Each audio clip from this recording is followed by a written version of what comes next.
साथियों नमस्कार, मैं डॉक्टर कुलदीप श्रीवास्तव होम्योपैथी के चमत्कार लखनऊ उत्तर प्रदेश से आप सभी लोगों का पुरजोर स्वागत, वंदन और अभिनंदन करता हूं तथा इसी महामंच के माध्यम से हमारे समस्त अभिभावक, गुरुजन, वृद्धजन तथा जो भी हमारे बड़े बुजुर्ग हैं उन सभी लोगों को सादर प्रणाम, चरण स्पर्श। साथियों, आज का वीडियो बड़ा ही जबरदस्त, पावरफुल, चैलेंजिंग वीडियो है, इसलिए कहीं ना जाएं, बने रहें, क्योंकि आज इस वीडियो में आपको बहुत कुछ सीखने को मिलेगा, बहुत आपको जो है आनंद आएगा और समझने को मिलेगा। और ये वीडियो आज जो है उनके लिए भी बड़ा जबरदस्त होने वाला है, वह भाई बहन जो कि होम्योपैथी की पढ़ाई कर रहे हैं या BHMS की पढ़ाई कर रहे हैं, किसी भी ईयर के हों, वह वीडियो सभी के लिए जो है बड़ा ही लाभदायक सिद्ध होने वाला है। जी हाँ दोस्तों, आज हम लोग बात करेंगे power of visualisation, power of memorisation and power of acceptance. जी हाँ दोस्तों, ये तीन चीजें हैं, power of visualisation, power of memorisation and power of acceptance.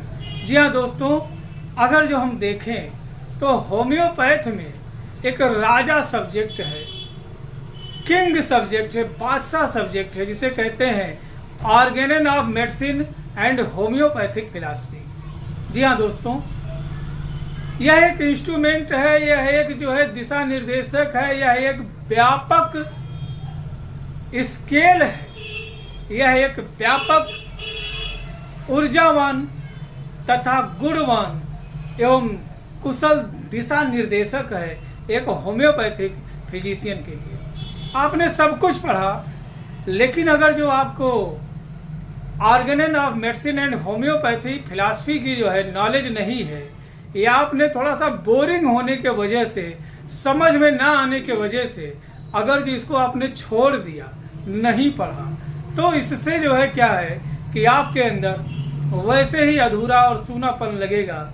जैसे एक महिला बहुत अच्छे से श्रृंगार करती है, लेकिन एक छोटी सी चीज होती है बिंदी, अगर जो बिंदी नहीं लगाया तो उसके चेहरे पे निखार नहीं आता है, और जैसे ही बिंदी लगा लिया उसके चेहरे पे एक अलग सी ऊर्जा और आभा, एक प्रतिमा निखर करके आती है। साथियों, यह वैसे ही है जैसे कि किसी मूर्ति को आकार देने के लिए साथियों पत्थर तो चाहिए, लेकिन पत्थर आकार नहीं देता है, छीनी आकार नहीं देता है, पावर ऑफ विजुअलाइजेशन आकार देता है। वह एक मूर्ति का स्वरूप अपने दिमाग में जो है साथियों ले करके चलता है, और पत्थर पे ठोकर देते देते देते देते देते देते साथियों उसे एक मूर्ति का आकार दे देता है। यह ठीक वैसे ही है जैसे लकड़ी तो हर जगह पे है, लेकिन जो नाविक के पास में लकड़ी है साथियों, वह यात्रियों को एक घाट से दूसरे घाट तक पहुंचाने की क्षमता रखती है, वह समंदर से लड़ने की क्षमता रखती है, वह लहरों के ऊपर चलने की क्षमता रखती है, वह विषम परिस्थितियों में आपको सेफ करने की क्षमता रखती है, वह हमेशा आपके लिए कुशल मार्गदर्शक होती है और कुशल नेतृत्व करती है। ठीक उसी तरीके से साथियों, जैसे हवा तो है, लेकिन हवा को महसूस किसने किया है, हवा का महसूस किसने किया है साथियों, यह जानना बहुत जरूरी है। जब एक पायलट साथियों हवा में जो है जहाज को उड़ाता है, तो धीरे धीरे आप बैठे होंगे कभी जहाज में तो महसूस किए होंगे, वहां से एक शॉर्ट मैसेज आता है कि सीट बेल्ट कृपया बांध ले, प्रेशर ज्यादा है, प्रेशर कम है, तापमान बिगड़ रहा है, तापमान बिगड़ने वाला है। तो साथियों, ये होता है पावर ऑफ विजुअलाइजेशन। अगर जो देखा जाए तो होम्योपैथिक फिलॉसफी बहुत बड़ा सब्जेक्ट है और बड़ा ही इंटरेस्टिंग सब्जेक्ट है, बड़ा ही सम्मानजनक सब्जेक्ट है, क्योंकि यह हमें नेतृत्व भी करता है, दिशा निर्देश भी करता है, मार्गदर्शन भी करता है, and power of visualisation, memorisation and acceptance को बताता है। ठीक वैसे ही आइए छोटी सी बातों में आपको समझाने की कोशिश करता हूं साथियों। अगर जो देखा जाए एफोरिज्म नंबर 1 से लेकर के 70 तक की बात करें, तो उसमें यह बताया गया है कि एक डॉक्टर के पास क्या क्या स्केल होने चाहिए। क्या क्या इंस्ट्रूमेंट होने चाहिए, और वह जो है बीमारियों के दोष को, बीमारियों के उल्लेख को और बीमारियों के स्वरूप को कैसे पहचानेगा, उसके अंदर गुण होने चाहिए ताकि वह इन बीमारियों को दिशा निर्देशित कर सके, इन बीमारियों को परिभाषित कर सके एंड इंडिविजुअलाइज कर सके। यानी कहने का मतलब क्या हुआ, मोस्टली क्या होता है कि जब मरीज आता है हमारे क्लिनिक में तो हम क्या कहते हैं, पहले दवाई देते हैं, दवाई देने के बाद में फिर पूछते हैं, उसके बाद में उसको डोज बता देते हैं और मरीज हमें पैसे देता है और चला जाता है। दूसरा क्या होता है कि मरीज मेरे पास आता है, उसने एक शब्द बोला, हमने जो है उसको बोलने का मौका नहीं दिया, दवा लिखा, दवा दिया, पैसा लिया, चला गया। तीसरे कंडीशन में क्या होता है कि वो ढेर सारे पर्चे लेकर के आता है, फला डॉक्टर, फला डॉक्टर, फला डॉक्टर, फला डॉक्टर, देन यहाँ पे अब हमने क्या किया कि जो रेफरेंस पैड था उसका, जो वह जो है रिफर्ड बाय अदर फिजिशियन था, वो ढेर सारा कागज देखते ही हम घबरा गए, कौन इसको पढ़ेगा, साइड किया। जनरली उसको जो है पूछा क्या दिक्कत है, उसने 2 शब्द ही बोले थे, तब तक दवा लिखा, दवा लिखने के बाद में दवा दिया, पैसा लिया, चला गया। इसी चीजों को डॉक्टर हनीमैन साहब ने परिभाषित किया है एफोरिज्म नंबर 1 से लेकर के 70 तक में, कि फिजिशियन का जो है मिशन क्या होना चाहिए, हाईएस्ट आइडियल ऑफ क्योर क्या होना चाहिए। इसके अलावा साथियों उन्होंने बताया requisite knowledge of the physician बताया, प्रिजुडाइज्ड एंड अनप्रिजुडाइज्ड बताया, and qualification of A homeopathic physician. उसके बाद में उन्होंने डिजीज नॉलेज बताया, ड्रग नॉलेज बताया, मटेरिया पिकेंस बताया, मॉर्बिड एजेंट बताया, और साथियों हमें यह बताया knowledge of medicine, knowledge of disease and application of medicine. तो ये जो है गुण है, लेकिन जानेंगे तो, बट अप्लाई कैसे करेंगे यह सोचना बहुत मुश्किल है। यह ठीक उसी तरीके से है कि जैसे कोई जो है ज्ञानी व्यक्ति था, उसने जो है राजा से कहा, वाह भाई वाह क्या बात है, मजा आ गया, जो हुआ बहुत अच्छा हुआ। राजा ने कहा ये क्या कर रहा है, ये हमारे सेना में है, हमारे साथ में है, हम हार रहे हैं, ये कह रहा है जो हुआ बड़ा अच्छा हुआ, अच्छे के लिए होता है, जो होता है अच्छे के लिए होता है, और इसको तुरंत जेल में डालो, कठोर से कठोर सजा दो। राजा अपने कुछ साथियों के साथ जंगल में चला गया, वहां शिकार कर रहा था। शिकार करते समय उसे कुछ जो है चुंगा लाला हुंगा लाला वाले जो है लोग उसको पकड़ करके ले गए। जितने साथी थे सबका बलि दे दिए। जब राजा का नंबर आया तो राजा का कान कटा हुआ था, राजा को छोड़ दिए, बोले इसका बलि नहीं दे सकते, इसका तो जो है पहले से ही कटा हुआ है, कटे लोगों की बलि नहीं दी जा सकती है।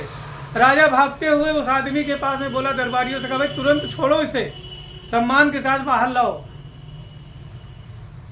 राजा ने कहा जो है भाई ये बता, आज तेरे वजह से मेरा जिंदगी बच गया, तू कहता है जो हुआ अच्छा हुआ, मेरा कान कट गया था, उंगली कट गया था, तूने कहा अच्छा हुआ, उसी कटे हुए उंगली के वजह से लोगों ने मुझे जीवित छोड़ दिया, आज तेरे वजह से मेरी जान बच गई है, तुझे थैंक यू, बहुत बहुत धन्यवाद, आज मैं तुझे रिहा कर रहा हूँ। उसने कहा वाह वाह क्या बात है, जो हुआ अच्छा हुआ। राजा बोले जब मैं तुझे जेल में डाल रहा था तब भी तूने कहा जो हुआ अच्छा हुआ, जो मैं छोड़ रहा हूँ तब भी कह रहा जो हुआ अच्छा हुआ, इसके पीछे सीन क्या है, उद्देश्य क्या है। उसने कहा राजा तेरी तो सीन मेरे समझ में आई कि तेरा कटा था इसलिए तुझे उन लोगों ने छोड़ दिया, मैं तो बिल्कुल सेफ था, अगर जो मैं ऐसा ना बोलता तो तू मुझे अपने साथ लेके जाता, अब तक मैं निपट गया। साथियों सीखने की जरूरत है, पल पल सीखने की जरूरत है, हर कदम सीखने की जरूरत है। बाकी घमंड अहंकार और जो है दिखावे की दुनिया से लोग भरे पड़े हुए पटे पड़े हुए हैं।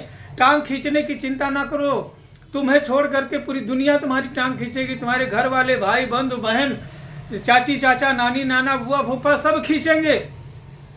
लेकिन अगर जो सही दिशा में टांग फैला रहे हो, सही दिशा में कदम बढ़ा रहे हो और जो है सिद्धांतों के साथ बढ़ा रहे हो, स्टेप बाय स्टेप अगर जो लिस्ट ऑफ गोल्स जो है बता रहे हो या सजा रहे हो, तो परमात्मा हाथ सर पे रख देगा। किसी की हिम्मत नहीं है जो तुम्हें पीछे हिला सके, बशर्ते तुम्हारा उद्देश्य जो है वह समाज कल्याण का होना चाहिए, जग कल्याण का होना चाहिए। अगर जो हनीमैन साहब सिर्फ अपने लिए सोचे होते तो आज मैं वीडियो ना बना रहा होता, आज मैं उनके आर्गन को ना बताता, आज मैं उनके मटेरिया मेडिका को ना बताता। तो इसलिए साथियों, उद्देश्य हमेशा एक ही होना चाहिए, समाज सेवा, कल्याण करना। जैसी भावनाओं के साथ अगर जो आप आगे बढ़ते हैं, यकीनन भगवान आपका साथ देगा। लेकिन यहाँ पे क्या है, बहुत सारी विडंबनाएं हो जाती हैं। अब उसने क्या किया, अपनी जिंदगी में सिर्फ 50 दवा पढ़ा था। अब वो चाहे कैंसर का है, चाहे सर्दी का है, चाहे जुकाम का है, चाहे बुखार का है, चाहे खांसी का है, चाहे डायरिया का है, चाहे दस्त का है, चाहे फाइब्रॉइड यूट्रस का है, या कुछ भी आए, सेलेक्ट करेगा उन्हीं 50 में से ही एक दवा। क्यों? क्योंकि उसके पास में लिस्ट ऑफ गोल्स ही नहीं है कि कितनी दवाइयों का जिक्र किया गया है, कितनी मेडिसिन हमको फर्स्ट ईयर में पढ़नी, कितनी सेकेंड ईयर में, कितनी थर्ड ईयर में, कितनी फाइनल ईयर में। उसका एफोरिज्म से कोई लेना देना नहीं है, क्योंकि एफोरिज्म क्या है, संदेश है, सिद्धांत है, और जो है निर्देश है, दिशा निर्देश है, मार्गदर्शक है, और कुशल निर्णायक है कि आपकी जो दवा है वह सही दिशा में है कि गलत दिशा में है। कहा गया साथियों, यदि दिशा सही होती तो दशा खुद ब खुद सही हो जाती। यदि आपका सिलेक्शन ऑफ मेडिसिन सही है तो पेशेंट की दशा ठीक होनी ही होनी है। यदि सिलेक्शन ऑफ द मेडिसिन गलत है, मरीज कभी नहीं ठीक होगा। तो कुल मिला जुला करके उन्होंने 3 बातें कही। पहले, पावर ऑफ एक्सेप्टेंस, यदि कमियां हैं तो एक्सेप्ट करिए, सुधार करिए, फिर ट्रीटमेंट करिए। पावर ऑफ मेमोराइजेशन, यानी जो कुछ भी आपके मेमोरी में है, आपके डाटा में है, वह अपडेट होना चाहिए। 30 दिन बाद मोबाइल भी जो है कहती है न्यू वर्जन आ गया है, भाई इसको अपडेट कर लो वरना मोबाइल दग जाएगा। आप कब तक इन्हीं 50 दवाइयों से लोगों की सेवा करते रहेंगे? आपको जरूरत है 250, 300, 400, 500 दवाइयों को पढ़ने की। जब 500 पढ़ेंगे तो 50 की जो है इलाज कर पाएंगे, और 50 पढ़ करके एक का भी इलाज हो पाना संभव नहीं है। इसलिए जरूरत है पावर ऑफ एक्सेप्टेंस। आप चैलेंज को स्वीकार करिए, सारे जो है मेडिसिन को पढ़िए, और पढ़ने के बाद में समझिए। पहले क्या समझना है? पहले डिजीज नॉलेज होना चाहिए कि यह कौन सी बीमारी है। भाई सर्दी है कि जुकाम है कि बुखार है कि खांसी है कि खुर्रा है कि दमा है कि जो है इसको होपिंग कफ है, क्या है, पहले डिफरेंशिएट तो कर लीजिए। Power of acceptance. दूसरा, ड्रग नॉलेज। अब इसके बाद में आपको जो है जानना पड़ेगा यह शॉर्ट एक्टिंग है, लॉन्ग एक्टिंग है, एक्यूट है, क्रोनिक है, डीप एक्टिंग है, यह जो है प्लांट किंगडम, मिनरल किंगडम किससे बना हुआ है, नोसोड है, सार्कोड से, क्या है, इसकी नॉलेज होनी चाहिए। तीसरा चीज होता है power of application of the medicine and repetition of the dose. अगर जो आपको यह नहीं मालूम है कि भैया ये 30 पोटेंसी है, ये रोज दे सकते हैं, 200 है, ये हफ्ते में दे सकते हैं, या 1 AM है 15 दिन में देंगे, या 10 AM है महीना भर बाद में देंगे, तो आप क्या करेंगे? रॉन्ग कर देंगे। आप एक बार 30 देंगे, उसी दूसरे दिन जो है 200 देंगे, तीसरे दिन जो है 1 AM देंगे, चौथे दिन 10 AM देंगे, फिर CM देंगे, LM देंगे, फिर सेंटेसिमल स्केल या डेसिमल स्केल को जो है ध्यान में आप रख ही नहीं रहे हैं, उसी के साथ 50 मिलीसिमल भी आप चलाने लगेंगे। तो यह क्या करेगा? नुकसान कर सकता है, और नुकसान अगर जो होगा तो पेशेंट क्विट कर जाएगा। इसलिए जरूरी है कि इन इंस्ट्रूमेंट को जानना। जैसे कि फॉर एग्जांपल बात करते हैं, एक पेशेंट है जिसको एबनॉर्मल यूटेराइन ब्लीडिंग हो रहा है, बहुत ज्यादा ब्लीडिंग हो रहा है, menses repeat within the period to stop, end of the stop period next is coming soon. एक बार उसको जो है बहुत हैवी डार्क क्लॉटेड ब्लीडिंग हुआ, थक्के थक्के जो है ब्लड आ रहे हैं। जेस्टेशनल एज में उसका, यानी कि बच्चे का जब भ्रूणीय विकास हो रहा है, माँ जब प्रेग्नेंट है, उस समय उसको जो है एंटी यूरिक जो है प्रॉब्लम हो जा रही है, उसका यूरिक एसिड बढ़ जा रहा है, उसको सूजन आ जा रहा है, उसको रीनल कोलिक होने लगा है, पथरी होने लगा है, बीपी बढ़ने लगा है, और शुगर बढ़ने लगा है, फ्रीक्वेंट अर्जिंग ऑफ यूरिनेशन हो रहा है, यूटीआई की समस्या है। और एक पेशेंट वही है कि बिफोर कंसीविंग द प्रेगनेंसी उसको जो है साथियों एबनॉर्मल यूटेराइन ब्लीडिंग हो रहा था, बहुत ज्यादा उसको जो है थक्कों में ब्लड आ रहा था, बार बार मेंसेज पे मेंसेज रिपीट होता था और एवरी टाइम बहुत ज्यादा मेट्रेजिया की समस्या है, उसे हेमेचूरिया की समस्या है। इसके अलावा पेशेंट को जो है साथियों एबॉर्टिव टेंडेंसी है, बार बार उसका एबॉर्शन हो जा रहा है, हिमोरेज हो रहा है, यूटेराइन कैंसर है, फाइब्रोमा है। इसके अलावा साथियों उसको जो है बार बार एबनॉर्मल यूटेराइन ब्लीडिंग हो रहा है, जैसे एबॉर्शन हुआ जो है लंबे समय तक ब्लीडिंग रुकने का नाम नहीं ले रहा है, जिसके वजह से पेशेंट बहुत कमजोर हो गई है, उसको बच्चेदानी का कैंसर है या जो है उसको फाइब्रोमा की समस्या है। अब ये तो साथियों क्या हो गया कि ये हमारा जो है पैथोलॉजिकल कंप्लेंट्स हमें दिखाई दे रहा है, डिजीज कंडीशन दिखाई दे रहा है और सिम्टम्स आ रहा है abnormal uterine bleeding, one period is completed, another is coming soon at once. एक बार जैसे ही मासिक चक्र पूरा होता है, लंबे समय तक ब्लीडिंग होता है, हिमोरेज होता है, लेकिन जैसे ही उसको 7 दिन पे 8 दिन पे स्टॉप होना चाहिए तो 1 दिन के लिए स्टॉप हुआ या 1 घंटे के लिए स्टॉप हुआ या 4-6 घंटे के लिए स्टॉप हुआ कि उसके बाद फिर बहुत ही ज्यादा एबनॉर्मल यूटेराइन ब्लीडिंग हो रहा है, थक्के कट के आ रहे हैं, लोथड़े कट के आ रहे हैं। बिफोर एंड आफ्टर ल्यूकोरिया देखने को मिल रहा है और bloody stain mixed with leucorrhoea not be washable, इतना ज्यादा उसको ल्यूकोरिया आ रहा है और ल्यूकोरिया के साथ मेंसेज भी आ रहा है, ये सिम्टम्स देखने को मिल रहा है।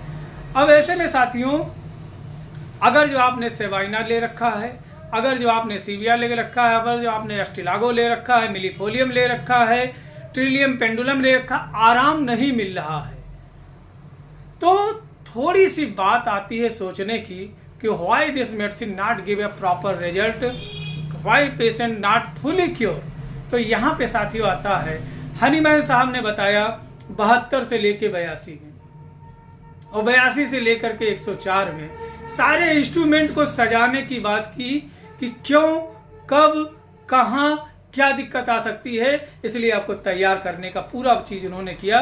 तो साथियों उन्होंने बताया कि जब जब हम मेडिसिन का सिलेक्शन डिजीज के क्वालिटी और क्वालिफिकेशन के आधार पर नहीं करते हैं तो जो है मेडिसिन उसके ऊपर फुली वर्क नहीं कर पाता है।